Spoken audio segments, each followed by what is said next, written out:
মৰমৰ ছাত্ৰ-ছাত্ৰীসকল, আজি আমি দশম শ্ৰেণীৰ সাধাৰণ গণিতৰ MCQ মাল্টিপল চইচ কুৱেশ্যনছ কিছুমান দিবলৈ লৈছো।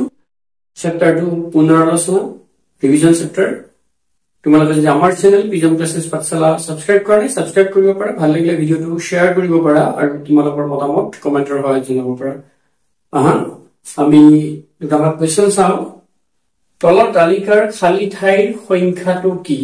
এটা অপশন দিয়া আছে। গতিকে খালী ঠাইৰ সংখ্যা এটা কি দিয়া আছে? x দুটা চলক দিয়া আছে, ভেৰিয়েবল দুটা দিয়া আছে 2 8, x ৰ ভ্যালু 2 হলে y ৰ ভ্যালু 8, x ৰ ভ্যালু 3 হলে y ৰ ভ্যালু 12। গতিকে ইয়াৰ মানে কি x ৰ ভ্যালু 4 হলে y ৰ ভ্যালু কিমান হ'ব হেতু উলিয়াই লাগে।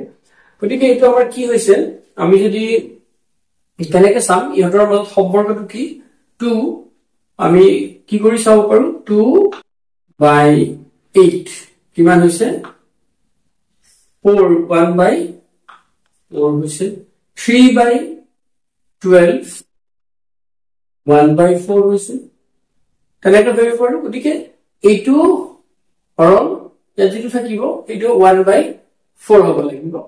বা আমি ক'ব পাৰো ইয়াৰ কিমান 2ক 4 দিয়ে পূৰণ কৰিলে কিমান 8 হৈছে, 3ক 4 দিয়ে পূৰণ কৰিলে 12 হৈছে তেনেকৈ ক'ব পাৰো। গতিকে 4ক কিহেৰে পূৰণ কৰিলে আমি 4 দিয়ে পূৰণ কৰিলে কিমান হ'ব 4 4 গুণ 16। গতিকে এইটো এনসাৰ হ'ব আমাৰ ডি। ইয়াতে কি হ'ব 16 হ'ব। তেতিয়া আমি যদি চাওঁ 4/16 is equal to 1/4। তাৰ মানে এই যিকেটা ৰেশিও কেটা আছে অনুপাত কেটা আছে এইকেটা সমান। গতিকে আমাৰ এনেকুৱা কোৱেশ্চন দিব পাৰে, তোমালোকে ভালকে মন কৰিবা এনেকুৱা। গতিকে ইয়াতে আৰু বেলেগ বেলেগ কি দিব পাৰে, এটা সংখ্যা দিয়া আছে, সংখ্যা দি সুধিব পাৰে a টু হয় অপশন। ইয়াতে 1 2 3 ৰোমান 1 2 3 4 দিলে, তাৰ পিছত দিলে a2 শুদ্ধ, তাৰ পিছত এটা দিলে b2 মানে কি বা ৰোমান 2 2 শুদ্ধ, বা c2 কি দিলে ৰোমান 1 আৰু 3 শুদ্ধ। এনেকে তাৰ ভিতৰত অপশন দিব পাৰে। এনেকুৱা দিয়াৰ সম্ভাৱনা এতিয়া বেছি, কাৰণ আমাৰ কি চাব লাগিব মাল্টিপল চইচ কুৱেশ্যনছ যিখিনি থাকিব সেইখিনি কনসেপ্টৰ ওপৰত হ'ব। গতিকে তোমালোকে ভালকে আগৰ যিখিনি এক্সাৰসাইজৰ অনুশীলনীৰ আগত যিখিনি দিয়া আছে সেইখিনি ভালকে উদাহৰণ সহ এইখিনি ভালকে প্ৰেক্টিস কৰিবা। সো এতিয়া নেক্সট কুৱেশ্যন, তলৰ কোনটো সংখ্যাৰ এককৰ ঘৰত 1 থাকিব?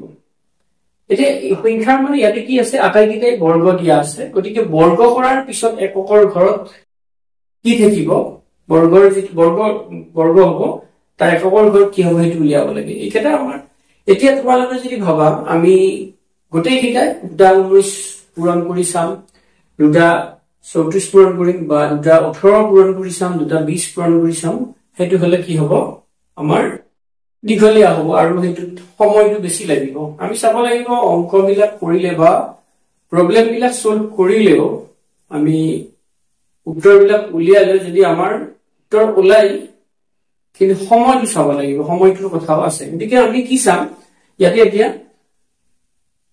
দুটা 19 আমি যদি পূৰণ কৰো কি হ'ব, বেলেগ একো চাব নালাগে, আমি এককৰ অংক দুটা দি আছে মানে 9 9 গুণ 81, 81 কি থাকিব 1 হ'ব। গতিকে এককৰ ঘৰৰ অংক এই বৰ্গৰ যিটো এককৰ ঘৰৰ অংক কি হ'ব 1 হ'ব। তাৰ মানে কোনটো সংখ্যাৰ এককৰ ঘৰত 1 থাকিব 19 স্কয়াৰ 19 বৰ্গৰ তাৰ এককৰ ঘৰত 1 থাকিব। এতিয়া এইটো যা চাও যদি 4 4 গুণ 16, গতিকে এককৰ ঘৰত তাৰ কি থাকিব 6 থাকিব। এইটো যদি চাও 8 8 গুণ 64, এককৰ ঘৰত কি থাকিব 4 থাকিব। এইটো 0 0, গতিকে এককৰ ঘৰত কি থাকিব 0 থাকিব। গতিকে আমি গোটেইখিনি পূৰণ কৰাৰ সলনি মাত্ৰ এককৰ অংক দুটা পূৰণ কৰি এককৰ ঘৰটো যিটো থাকে সেইটোৱে আল্টিমেট মানে সংখ্যাটো বৰ্গৰ এককৰ ঘৰ থকা অংকটো হ'ব। নিশ্চয় বুজি পাইছা?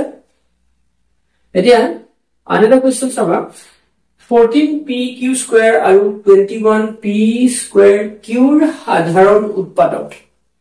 গতিকে এই দুটাৰ সাধাৰণ উৎপাদক মানে আমি যদি 14p কিউ স্কোয়াৰ চাওঁ 14 মানে কি হ'ব 2 into 7 p কিউ স্কোয়াৰ আৰু 21 আমি যদি চাওঁ কি 21 p স্কোয়াৰ কিউ তাৰ মানে কি হ'ব 3 into 7 p স্কোয়াৰ কিউ